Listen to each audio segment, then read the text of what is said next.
My family treated me like the lawn guy while my brother got everything, until he tried to destroy my business. Hi, I'm Nate, 35, and if you told me 5 years ago that I'd be standing in the middle of a country club wedding with my brother's entire life collapsing like a flan in the sun, I'd have said, sounds about right. But let's back up. The first time I realized my family didn't really see me as one of them was at a barbecue. Classic, right? Smell of overcooked ribs, music too loud, my brother's car parked diagonally like it was allergic to rules. And there I was, just Nate the lawn guy, holding a six-pack no one would drink. You see, my younger brother, Tyler, was the chosen one, our family's crown prince. At 17, he got a brand new Audi for pulling off a C-plus average. At 21, he was handed a management position in our dad's real estate firm. I got a good luck out there card when I moved into my first apartment. And not even a Hallmark one. A Walgreens discount bin special. I wasn't dumb. I just liked tools more than textbooks. Engines made sense to me. Spreadsheets? Not so much. I started working landscaping jobs after high school. Got obsessed. Lawn symmetry, edging techniques, the smell of fresh mulch, all of it. While Tyler chased networking events and failed startups with dad's money, I was stacking gear into my busted pickup, one client at a time. Nobody noticed. Not when I bought my first used mower. Not when I signed my first city contract. Not even when I saved enough to buy my own house at 27. And I was fine with that. Mostly. Until that barbecue. That's where everything started to shift. Because that's where Tyler, drunk on wine and ego, found out I owned more than just a shovel and a sunburn. He found out I owned 3 properties. And that shook something loose in him. Something ugly. The second I said it. Yeah, that was my crew clearing the lot on Kingston. 3rd property. It was like someone dropped a forkful of potato salad in the middle of a church service. Total silence. Then, like clockwork, Tyler turned around, wine glass in hand, grinning like a cartoon villain. You own 3 properties? He repeated, loud enough to reroute a flock of birds. You? I smiled. Yep. He let out this laugh, not the funny kind, the oh this is threat to my fragile ego kind. Nate the Lawn King out here flipping duplexes? What's next? You running for mayor? A couple of uncles chuckled. Dad didn't even look up from the grill. Mom blinked like I'd spoken Latin. And I just stood there, beer sweating in my hand, trying not to snap. See, Tyler never could handle when the spotlight tilted away. He was the guy who made a PowerPoint to announce his promotion to VP of strategy at a company that had 5 employees, all cousins. So me owning real estate. That wasn't on his bingo card. Especially not when I did it quietly. Successfully. Without borrowing a dime from anyone. Then he hit me with it. I mean, hey, broken clocks, right? He smirked. You finally tripped into something that doesn't require a college degree or a clue. I wanted to throw my beer. Not at him. Just straight into the sun. Instead, I said, you're not wrong. I just built my own clock. And that's when he knew I wasn't playing small anymore. That I'd stepped out of the shadow he'd worked so hard to keep me in. He didn't like it. But what came next? I really didn't like that. Because when golden boys get jealous, they don't fight fair.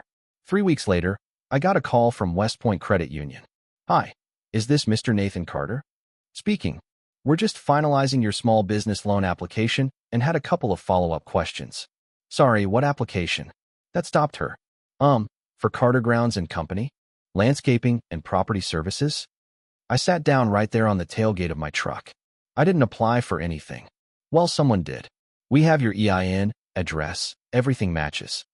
Everything shouldn't have matched. I hung up, called my accountant, and then pulled up the file on my Notes app where I kept all my business info, EIN, client addresses, login pins, basically my entire professional life in one place. And that's when it hit me. The barbecue. I'd left my phone on the porch table for maybe 15 minutes. Tyler had been out there. Alone. And Tyler knew my passcode. Same one since high school. Our childhood house number, which he'd always teased me about. I couldn't prove it. But I knew. Still, I let it go. Maybe it was a one-off. A dumb stunt. A jealousy hiccup. Maybe he needed to feel in control for a second, and it backfired. I gave him the benefit of the doubt. Until the reviews started. 3 weeks after that, 2 big commercial clients pulled out. One said they'd seen concerning feedback online, that my team left a job half done and damaged irrigation systems. The other got cold feet after a so-called Better Business Bureau complaint said my equipment was unsafe.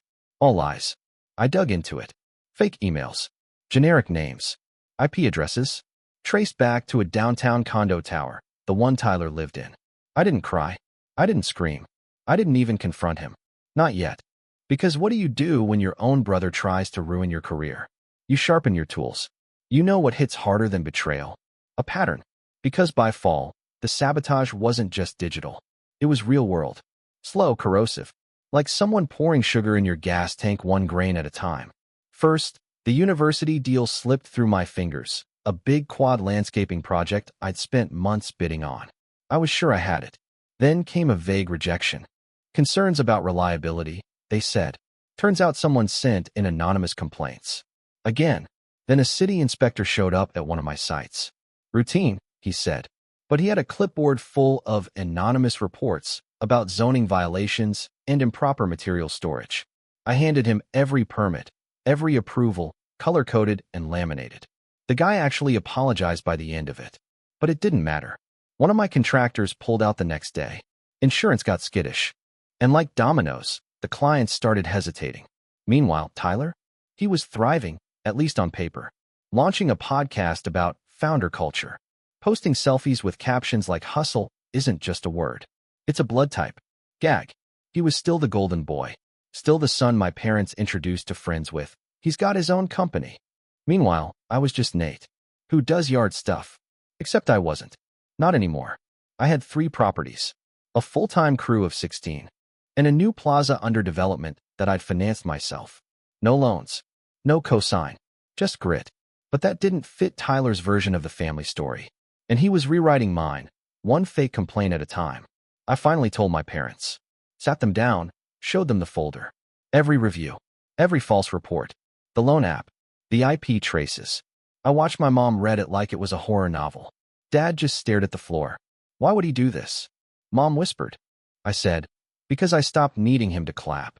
Dad didn't speak for a long time. Then, he's your brother. No, I said. He's a man who hates that I did more with less. And then I left, because nothing says family like someone lighting your business on fire and being told to hug it out. But I wasn't done. I'd just figured out where the matchbook came from. 2 months later, I got an envelope in the mail that practically sweat cologne. Cream-colored. Thick cardstock. Sealed with wax like it was 1720, and I was being summoned to the King's Court. Inside, a wedding invitation. Tyler Dawson and Cassidy Langford. September 9th, Langford Estate, Riverview. The Langfords were loaded. Old money. Vineyard owning, country club sponsoring. We don't vacation, we summer rich. Tyler was marrying into prestige. Power. A legacy way bigger than ours. And clearly, he wanted everyone to see he'd leveled up. But that wasn't the kicker. No, the kicker was the handwritten note at the bottom of the invite. Can't wait to finally show you how it's really done. Oh, and dress code is formal. Please leave the work boots at home this time. I sat there staring at it, toast in one hand, black coffee in the other, and felt that familiar wave of calm rage wash over me. This man had torpedoed my business, risked my clients, tried to erase everything I built. And now he was baiting me with a smile and a signature. And something in me just snapped. I'd taken the hits. Quietly. Dignified. I kept my head down, focused on building, not drama. But sometimes, you don't build a wall to keep people out. You build it to trap them in. So I made a decision. I wasn't just going to ruin the illusion. I was going to make sure every Langford, every guest, every smug champagne-sipping witness saw exactly who they were celebrating. Because Tyler might have had a suit and a smile. But I had receipts. I called Mia first. She was Tyler's old operations assistant back when he ran that smoke and mirrors consulting startup that dissolved faster than a sugar cube in rain. Smart woman. Quiet. Scary good at spreadsheets. I remembered she once told me, over chips and guac at a cousin's birthday, Tyler's got the charisma of a cult leader and the ethics of a raccoon in a jewelry store. I figured she'd kept something. And oh boy, she did. 3 emails later, she sent over a treasure chest. Internal Slack messages, unpaid contractor invoices, doctored pitch decks. There were messages of Tyler mocking Cassidy's dad, talking about how he'd milked the Langford name for all it's worth, and one beautiful screenshot where he literally wrote, worst case, Divorce in 5 years. Best case. Inheritance by 35. Gold. Rotten. Reputation killing gold. But I needed more than files. I needed finesse. So I called Simone. Simone and I dated for 6 months until she moved to D.C. for a PR gig handling messy politician scandals. She was the cleanup queen, knew how to tip a narrative just enough to cause collapse. We hadn't talked in a year, but she picked up. Wow, Nate Carter. Is this a booty call or a revenge arc? Little bit of both, I said. 3 hours later, we had a plan. Not loud, not tacky, just lethal. We prepped a dossier. Clean, bullet-pointed, time-stamped. Simone's friend, who worked weddings, confirmed the Langfords were hosting a rehearsal dinner the night before. We scheduled an email to every key guest, including Cassidy's dad, her mom, and, just for good measure, the judge officiating the wedding. Subject line, before you toast the groom. Attachments, receipts. Verifiable. Undeniable. Simone hit send at 5:50 p.m., 10 minutes before the champagne started popping. And I sat on my porch, sipping a lemonade, watching the sky go pink while somewhere across town, a castle was starting to crumble. At 6:03 p.m., my phone rang. Caller ID, Grandpa. He didn't say hello. Just, you might want to get down here. The dam just broke. By the time I pulled up to the Langford estate, it looked like a soap opera set post-explosion, valet kids whispering by the gate, one of the floral designers sobbing into her phone, and someone's uncle kicking over a champagne bucket on the patio. I walked in through the side entrance, past marble floors and towering arrangements that smelled like guilt. And there he was, Tyler, standing dead center in a sea of shocked faces, holding a crumpled printout of the dossier like it had personally insulted his ancestors. Cassidy stood off to the side, one hand clamped over her mouth, the other white-knuckling a wine glass. Her dad, gritted teeth, eyes locked on Tyler like he was waiting for a confession. I stayed back, pressed to a pillar, just watching.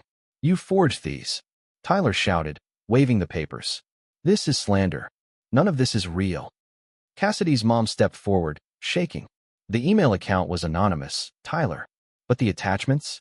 They came with metadata. Timestamps. IP logs. You sent these messages. You wrote those words. Tyler was spiraling. Someone hacked my Slack. That's not even my. Cassidy cut him off. Her voice was low but sharp. You said my family was a stepping stone. You called me a brand upgrade. You bragged about inflating pitch numbers and ghosting investors. I defended you to everyone. My father vouched for you. Then she held up the worst one. The Slack message where Tyler joked about faking tears at their engagement dinner for extra Langford points. Tyler turned to her, frantic. Cass, I didn't mean. You didn't mean to get caught, she said. And that was the bell toll. The social guillotine. Her father turned to security and said, calmly, escort him out. Tyler caught sight of me as they led him toward the hallway. His eyes locked on mine, wild and furious. This was you, he hissed. I smiled. Just a little. You always said I was just the guy with grass stains on my jeans, I said. Turns out those stains come out. But lies? Those leave scars. As he vanished through the doorway, Cassidy took off her ring. Quietly. No theatrics. Just precision. It was done, and I didn't even have to raise my voice. The wedding was canceled before the salmon course. Langford staff packed up the venue like it was radioactive. Guests trickled out in awkward silence, stilettos clicking over cobblestone like a soundtrack to regret. Cassidy didn't cry. She just stood there, statue still, holding her wine glass like a sword. Her dad said something about legal review and due diligence, but the words were blurrier than the $1,000 centerpieces he'd just ordered for a celebration that would never happen. I didn't linger. I slipped out the side, past the security guard who nodded like he knew the whole story without asking. I drove home with the windows down, the kind of quiet settling in that only happens when you finally drop a weight you didn't know you were carrying. That week, everything moved fast. Tyler's consulting deal went dark. Langford Investments pulled their backing. 2 vendors posted polite but unsubtle statements about re-evaluating partnerships. And the Langfords? They scrubbed him like a bad dream. Cassidy's mom even unfollowed him on social media, which, in their world, is a social death certificate. My parents didn't call for 3 days. Then my dad rang. No apologies, not his thing. But he said, I read everything. And I get it now. I should have paid more attention. That was enough. Mom sent a letter, handwritten, pages long, said she'd been wrong, not just about Tyler, but about me. She even included a photo I'd never seen. Me at age 10, holding up a science fair ribbon, smiling like someone who believed in applause. That one made me sit down for a while. And Grandpa? He showed up 2 days later with a lawn chair and a bag of lemon drops. Set up on my latest job site, plopped down, and said, "Hell of a story, son." That ending? Phew. Your grandma would have slow clapped through the whole damn thing. I laughed harder than I had in months. Business? It bounced back. Stronger than ever. The plaza hit full occupancy. I signed 2 more commercial leases. Hired 3 new crew leads. I bought a new truck. Not because I needed to flex, but because it felt good to earn something no one could take away. And Tyler? Last I heard, he moved 2 states over, trying to rebrand. He sent me a message once, just a single line. "You think you won?" I didn't reply, because I didn't need to think I won. I knew I did. Not because he lost, but because I stopped letting someone else hold the pen to my story. I wasn't the lawn guy. I was the damn architect. And I built something no fake review, no forged loan app, no silver spoon brother could bury. A legacy, 1 square foot of soil at a time. 3 months later, I got a wedding invitation. Not from Tyler. From Cassidy. Well, former Cassidy Dawson. It wasn't a real invite. Just a card. A simple one. Cream with silver trim. Inside, a handwritten note.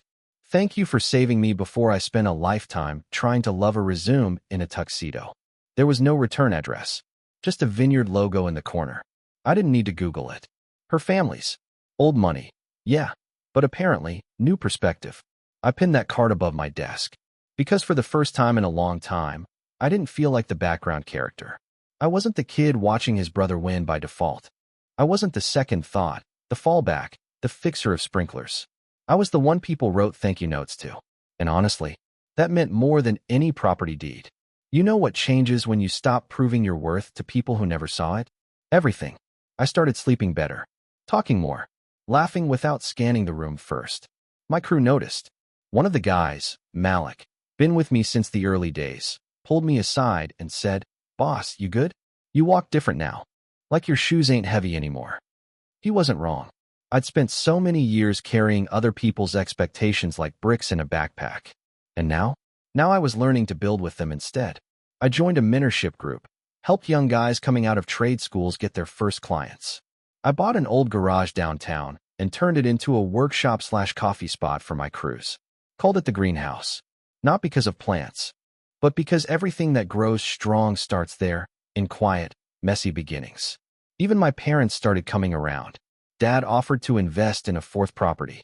I told him, respectfully, no. I didn't need the money. But I did ask if he wanted to see the next site before the foundation was poured. He showed up the next day, hard hat and everything.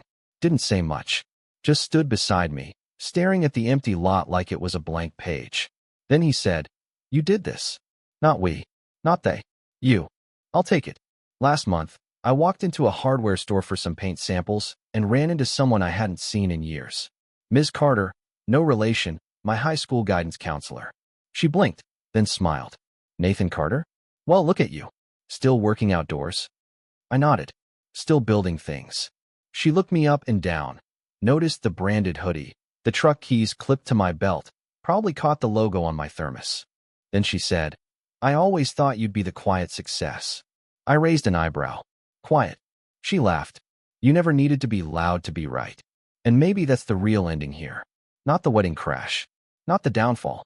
Not even the revenge. But this. The moment you stop living in reaction to who your family thought you were supposed to be and start living in full commitment to who you chose to become. So yeah, I still cut grass. Still edge sidewalks. Still smell like gasoline some days and wet soil on others. But I also write paychecks. And I never once had to become someone else to get here. Tyler tried to burn down the house. I built a kingdom from the ashes. And I did it wearing work boots. Just not the muddy ones. I got a message last week. From Sierra, Tyler's ex-fiancée. Short. No drama. "Hey, I don't know if it matters now, but I wish someone had told me the truth sooner. Thank you for having the spine to do it." That was it. No follow-up. No shade. But I stared at it for a while. Because Sierra didn't just dodge a bullet. She dodged an entire artillery. And I didn't save her because I wanted revenge. I saved her because she deserved the truth. Because we all do. And if I've learned anything through this whole mess, it's this. Sometimes the real win isn't proving someone wrong.